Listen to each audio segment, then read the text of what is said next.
6 பேர் முஸ்லீம் தான். 6 காருக்கும் பூஜை போட்டாங்க. ஒரே ஒரு கார் என் காருக்கு தான் நான் பூஜை போடல. இந்தாங்க வெளியே தான் நிக்குது பாருங்க. இஸ்லாமியர்கள் போட்டாங்க. அப்ப அவங்கள என்ன சொல்றீங்க? பெரியார் சொல்றாங்க நாங்கள் முட்டாள்தனம் பண்றோம். உங்க இஸ்லாத்துல சொல்லிச்சா ஆயுத பூஜை அன்னைக்கு உன் காருக்கு உன் வண்டிக்கெல்லாம் பூஜை போடுன்னு சொல்லி இருக்கா. அதனால முட்டாள் மக்கள் எல்லா மதத்திலையும் எல்லா இனத்திலையும் இருக்காங்க. அதை பத்தி குறை சொல்ல வரவே இல்லை. அதனால திரும்ப தயவு செய்து சொல்றேன், விவாதம் பண்ணுவோம்னா தாராளமா பண்ணுவோம், உட்கார்ந்து பண்ணுவோம். சும்மா ஏதாவது ஒரு பாயிண்ட பிடிச்சிட்டு பிரியாணி பொங்கல்னு வைக்க கூடாது, ஆட்டுக்கால் சூப் பொங்கல் வைக்க கூடாதுன்னா இதெல்லாம் ஒரு மேடைக்கு தகுந்த வாதம் கிடையாது. இந்த வாதம்லாம் நான் நேற்றுக்கு முந்தா நாள்லாம் பேசுறதுனாக்க நிறைய பேசியிருக்கலாம். அது நமக்கு தேவையில்லாத சமாச்சாரம். திரும்பவும் சொல்றேன். அதனால இந்த பிரியாணிக்காக ஒரு இதுனா, பிரியாணிங்கிறது அரபு நாட்டில இருந்து வந்த உணவு. அது இந்திய உணவு கிடையாது. பிரியாணியோ புலவு சோறோ நெய் சோறோ ஏதோ நீங்க எல்லாம் சாப்பிடறதுனால உங்க வீட்டுல சாப்பிட்டதுனால நாங்க கத்துக்கிட்டோமே தவிர, எங்க சாப்பாடெல்லாம் இட்லி தோசை சோறு பழைய சோறு ஊறுகாய் பொங்கல் இதுதான் எங்க சாப்பாடு. ஆதி திராவிடர் சாப்பாடு அதுதான். இப்ப நீங்களும் முஸ்லீமா மாறலன்னு சொன்னா நீங்களும் அந்த இட்லியும் பொங்கலும் தான் சாப்பிட்டு இருக்க முடியும். ஏன் செய்யறான்? புதுசா அரிசி எடுத்து கரும்பு எடுத்துட்டு வீட்டிலேயே சாறு பிழிஞ்சு அந்த கரும்பு சார சுண்ட காய்ச்சி செய்யும் போது அவனுக்கு புத்துணர்ச்சி. அவனுடைய உழைப்புல யாரையும் ஏமாத்தல, வட்டி கொடுத்து வாங்கல, கொள்ளை அடிக்கல, போலி பத்திரம் அடிச்சு சம்பாதிக்கல. அவனுடைய உழைப்பு. இப்பெல்லாம் 3 மாசத்துல இருக்கிறோம். அப்பெல்லாம் 6 மாசம். ஒரு குருவப்பட்ட 6 மாசம். இப்ப டிராக்டர் வச்சு உழுகுறோமே, அறுக்கிற அன்னைக்கு பொங்கல் கொண்டாட முடியாது. ஒரு அறிவுக்கு உகந்த ஒரு வாதம் கிடையாது. ஒரு கன்னி பெண்ணை வச்சு கன்னி பொங்கல் அந்த பெண்ணுக்கு பயிற்சி கொடுக்குறாங்க. ஏன்னு கேட்டீங்கன்னா, நாளை கல்யாணம் மூலமா சமைக்க தெரியுமான்னு கேட்பான். இல்லன்னா மாமியார்ட்ட போய் அங்க அடுப்புங்கிற திட்டு வாங்கிட்டு இருக்கும். சனியனை உங்க வீட்டுல என்னதான் சொல்லி கொடுத்தாங்கன்னு. ஏங்க ஒரு பொம்பளை பிள்ளைக்கு சமையல் சொல்லி கொடுக்கறது தப்பாங்க? நல்ல சிந்தனை பண்ணி பாருங்க தோழர்களே. தயவு செய்து நடுநிலையா இருந்து சிந்தனை பண்ணி பாருங்க. பெண்ணடிமை கூடாதுன்னு சொன்னார், எல்லாரும் கத்துக்கணும்னாரு. ஆம்பளை சமைக்க கத்துக்கூடாதுன்னு எந்த இடத்துலயும் பெரியார் சொல்லவே இல்லை. ஆம்பளை துணி துவைக்க கூடாதுன்னு பெரியார் சொல்லல. எல்லா வேலையும் எல்லாரும் கத்துக்கணும். யாருக்கும் யாரும் அடிமையா இருக்கக்கூடாது. அவருடைய சிந்தனை என்னங்க? என்னை விட உயர்ந்தவன் யாரும் இல்லை, என்னை விட தாழ்ந்தவனும் யாரும் இல்லை. பெரியாருடைய சிந்தனை சொல்றாரு. எல்லாரும் சமங்கிறாரு. அப்ப ஒருத்தர் கேட்கறான், எப்படி எல்லாரும் சமம்னா? ஏங்க என்ன அவர் காலேஜ் ப்ரொஃபஸரா இருக்காரு, இவர் முடி வெட்டுறாரு, என்ன அவர் கத்துக்கிட்டது அவர் செய்யறாரு, இவர் கத்துக்கிட்டது இவர் செய்யறாரு. புரியலையேன்னா ஒரு காலேஜ் ப்ரொஃபஸர் போய் எனக்கு முடி வெட்டு சொல்ல தெரியுமா? காலேஜ் ப்ரொஃபஸருக்கு முடி வெட்ட தெரியுமா? தெரியாது. சரி, ஒரு முடிவெற்ற ஆளுக்கு சரித்திரம் போல தெரியுமா? இவங்க அப்பாட்ட கத்துட்ட வேலை இவரு செய்யறாரு. அவன் புஸ்தகத்துல என்ன படிச்சானோ அதை செஞ்சு அவன் சம்பாதிக்கிறான். அவனுடைய அறிவு அவனுக்கு, இவருடைய அறிவு இவருக்கு. அதனால அவன் உயர்ந்தவன் கிடையாது, முடிவெற்ற ஆளு தாழ்ந்தவர் கிடையாது. இன்னைக்கு முடிவெற்ற ஆள் இல்லைன்னா 3 மாசத்துல நம்மள யாரையும் அடையாளம் தெரியாது. கரடி குட்டி மாதிரி இருப்போம். வீட்டுக்குள்ள போனால யாரையா நீ உள்ள வராம, உங்களுக்கு வேணா அந்த சிக்கல் தான் இருக்கலாம். சில பேர் தாடியோட இருக்கீங்க, எங்களுக்கு எல்லாம் அப்படி கிடையாது. நான் ஒரு 2 மாசம் முடி வெட்டாம பண்ணுவீங்க, எந்த வீட்டுக்கு போறீங்கன்னு எங்க வீட்லயே கேட்பாங்க. இதுதான் நிலைமை. அப்ப எப்படி அந்த மக்களை தாழ்ந்த ஜாதின்னு சொல்ல முடியும்? அவங்க எல்லாம் உற்சாகமா ஒரு கொண்டாடுற பண்டிகை. இப்ப ரம்ஜான்னு சொன்னா நீங்க அந்த ரம்ஜான் அன்னைக்கு தான் கொண்டாட முடியும். பிறைப்படிதான் கொண்டாடுறீங்க. ஒவ்வொரு ஆண்டுக்கும் 12 நாள் அமாவாசை வருது. இந்த மாசம் 20ஆம் தேதி ரம்ஜான் சொன்னா அடுத்த வருஷம் 12 நாள் முன்னாடி வரும், 8ஆம் தேதி வரும். அது எப்படி நீங்க ஆண்டுக்கு ஒருக்க தானே கொண்டாடலாம்? எப்படி இந்த பிறைய கணக்கு பண்ணி கொண்டாடுறீங்க? வட துருவத்துக்கு போங்க, பிறையே கிடையாது. மேல போங்க சூரியன் தான். வருஷத்துக்கு 2 மாசம் ஃபுல்லா 24 மணி நேரம் வெயில் தான். நீங்க கடிகாரத்தை பார்த்து படுத்து தூங்கணும், கடிகாரத்தை பார்த்து எந்திரிக்கணும், இருட்டு வந்தோடனே படுக்கணும். அப்ப நீங்க அங்க ரம்ஜான் கொண்டாட முடியுமா? சிந்திக்க வேண்டாமா? அதனால குறை சொல்றதுன்னா அதுக்காக வரவில்லை தோழர்களே. 2 பேரும் விவாதம் பண்ணுவோம், மனசு புண்படாம பேசுவோம். திரும்ப நீங்க மனசு புண்பட்டு பேசினா நாங்க பாட்டுக்கு எந்திரிச்சு போயிட்டே இருப்போம். ஏன்னா நீங்க நிறைய பேர் இருக்கீங்க, அதுக்காக வரல. நாங்க பாதியில போறதுக்காகவோ பேச முடியாம வரவே இல்லை. பேசுவதை தயவு செய்து விஷயமாக பேசுங்கள், நல்லா தெரிஞ்சா பேசுங்க. இப்ப காலையில குரான் நான் முழுக்க படிக்கலன்னு சொன்னேன், நேற்றுக்கே சொன்னேன். ஏன்னா எனக்கு தேவையில்லாத சமாச்சாரம்.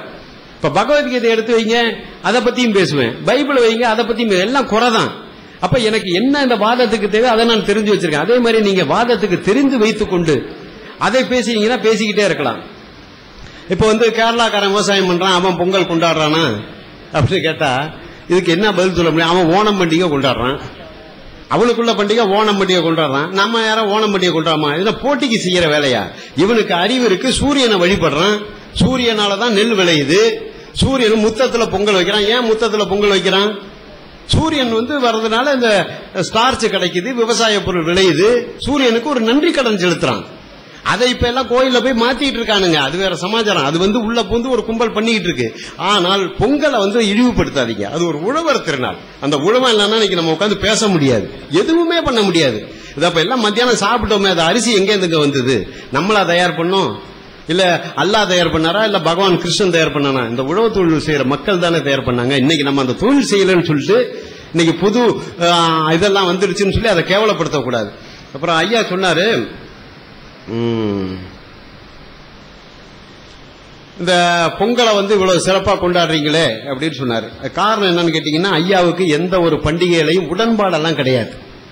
அப்போ ஒருத்தர் நம்மளை கேவலப்படுத்துறதுக்காக சில பண்டிகைகள் வச்சிருக்கான். அப்ப அவனை பீட் பண்ணி காமிக்கணும். காலையில சொன்னேன், இந்த குடுமியை ஏன் விட்டுறேன்னா, அந்த குடுமி முளைக்கிற வரைக்கும் நீ சூத்திரனாயிரு. ஏன்னா முந்தியெல்லாம் குடுமி தான். இப்ப வயசானவங்களுக்கு எல்லாம் தெரியும். ஆரம்பத்துல பாத்தீங்கன்னா அது நான் கும்பகோணத்துக்காரன், தடிக்கு விழுந்தா பாப்பான் தான், குடுமி தான். இப்ப ஒரு குடுமி கூட கிடையாது. இப்ப கோயில் அரசன் கிராப் வெட்டிட்டு இருக்கான். அப்ப அவன் கொண்டு வந்த பண்டிகை இந்த தீபாவளி பண்டிகை. அதோடைய மூல கதை பாத்தீங்கன்னா அருவருப்பான கதை. இந்த பத்மாசுரங்கிறவன் பூமியை பாயா சுருட்டி கடலுக்குள்ள அமைத்துனா மக்கள்லாம் போய் பெருமாள்கிட்ட வேண்டினாங்க. பெருமாள் பன்றி அவதாரம் எடுத்து கடலுக்குள்ள பூந்தாரு. பூமி அப்படியே அந்த மூக்குல தூக்கிட்டு வந்தாரு. அந்த பன்றியோட மூக்கு பூமாதேவியோட சமாச்சாரத்துக்குள்ள பூந்துக்குச்சு. அது வழியா இந்திரியம் போச்சு. கரைக்கு வந்தோடனே ஒரு புள்ளைய பெத்தா. அந்த புள்ள முரட்டுத்தனமா இருந்தது. உடனே இது யாரு புள்ளன்னு கேட்டான். விஷ்ணு கேட்கறான், இந்த பன்னி அவதாரம் எடுத்து போன கேட்கற யாரு புள்ளன்னு கேட்டான். கேட்ட உடனே இது நம்ம புள்ளன்னா. எப்படி பிறந்த? இப்ப நீங்க என்ன தூக்கிட்டு வந்தீங்கல்ல, அப்போ உங்க அந்த பன்றியோட பல்லு சமாச்சாரத்துக்குள்ள, ஏன் சமாச்சாரத்துக்குள்ள போயிடுச்சு, அதுல விந்து போயிடுச்சு, அதுல பிறந்தன. இவ்வளவு முரட்டுத்தனமா இருக்கானே, இது ஏன் புள்ள இல்லங்கிறான் விஷ்ணு.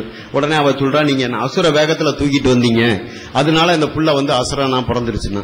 சரி, இந்த பையனை நான் தான் கொல்லணும், எனக்கு பிறந்த பிள்ளைய நான் தான் கொல்லணும்னா. அவனுக்கு பேரு நரகாசுரன் பேரு.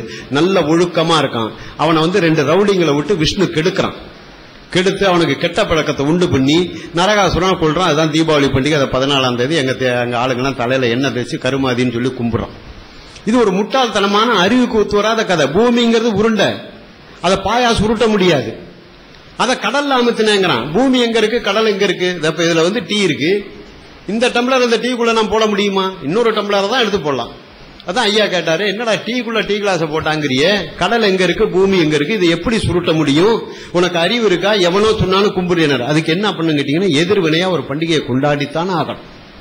நீங்க இப்ப இஸ்லாத்து உண்மைங்கிறீங்க, நானும் உண்மைன்னு சொன்னா இங்க வாதத்துக்கே வேலை கிடையாது. ஆமான்ட்டு 2 பேரும் தோல்ல கைய போட்டு போயிடலாம். இல்ல நீங்களும் இல்லன்னு சொன்னா சந்தோஷமா போயிடலாம். அது வேற சமாச்சாரம். வாதம்ங்கிறது எப்போ வருது? ஒரு எதிர்ப்பு இருக்கும்போது தானங்க வருது. அப்ப அவன் தீபாவளிக்கு எதிர்ப்பா ஏதோ ஒண்ணு செஞ்சாகணும். இது பொங்கல்ல என்ன முட்டாள்தனம் பாத்தீங்க? மாடு உழவு தொழிலுக்கு அவனுக்கு உதவி செய்து அதுக்கு ஒரு நன்றி செலுத்துறான். அது பகுத்தறிவு படி வேணா அது முட்டாள்தனமா இருக்கலாம். அந்த உழவனை பொறுத்தவரை எங்களுக்கு என்னன்னா, இந்த பன்னி அவதாரம் தான் அவனுக்கு போன அவனுக்கு கருமாதி கொண்டாட விட அவனுக்கு உதவி செய்த மாடை கும்புறது எங்களை பொறுத்தவரைக்கும் தப்பு கிடையாது. நாங்க ஒவ்வொரு படிக்கட்டா மேல போகணும்னு நினைக்கிறோம். நீங்களும் இன்னும் கொஞ்ச நாளா எங்க பின்னாடி வந்துருவீங்க. ஒரு 200-300 வருஷம் ஆச்சுன்னா இதுக்கெல்லாம் வேலை கிடையாது. உங்க பிரச்சாரத்துக்கெல்லாம் வேலை கிடையாது. ஏன்னா நாளுக்கு நாள் சுருங்கி வந்துட்டு இருக்குது. உங்களுக்கே தெரியும். எல்லாரும் முழுக்கெல்லாம் 5 நேரம் போய் தொழுக முடியாது. 500 தரம் தொழுக சொன்னார். அதெல்லாம் முடியாதுனாரு. 50 தரமாக தொழுங்கன்னாரு. அதுவும் முடியாதுனாரு. சரி 5 தரம் தொழுங்க. இன்னைக்கு எத்தனை பேர் 5 தரம் தொழுக முடியும்? நீங்க ஒரு இடத்துல போய் கூலி வேலை செஞ்சீங்கன்னா தொழுக முடியுமா? அதனால தோழர்கள் எல்லாம் சுருங்கிட்டு தான் வருது. அப்ப இதுல எப்படி தப்பிக்கலாம்? எப்படி நம்ம இன்னொருத்தனை பீட் பண்ணலாம்? நமக்கு யாரு எதிரி? நமக்கு சம்பந்தம் இல்லாத ஒருத்தன் நம்மளை ஆள்றானே, நமக்கு புரியாத மொழியில நம்மளை திட்டுறானே, அவன் கொண்டு வந்த பண்டிகை தானே நவராத்திரி, அவன் கொண்டு வந்த பண்டிகை தானே தீபாவளி. இது மூல கதை என்ன? இதெல்லாம் சொல்லி இதை பாருங்க. எப்படி ஒரு வீட்டுல 5000 ரூபாய் 6000 ரூபாய்க்கு பட்டாசு வாங்குவாங்க.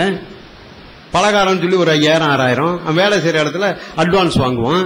இதை 10 மாசம் பிடிச்சுக்குவான். இப்ப ஒரு வேலை செய்த 5000 ரூபாய் அட்வான்ஸ் கொடுத்தா மாசம் 500 ரூபாய் மணி 10 மாசம் பிடிச்சுக்குவான். அப்ப ஒரு நாள் இவன் ஒரு தீபாவளி பண்டிகை கொண்டாடுறதுனால 10 மாசம் கடன்காரனா இருக்கான்.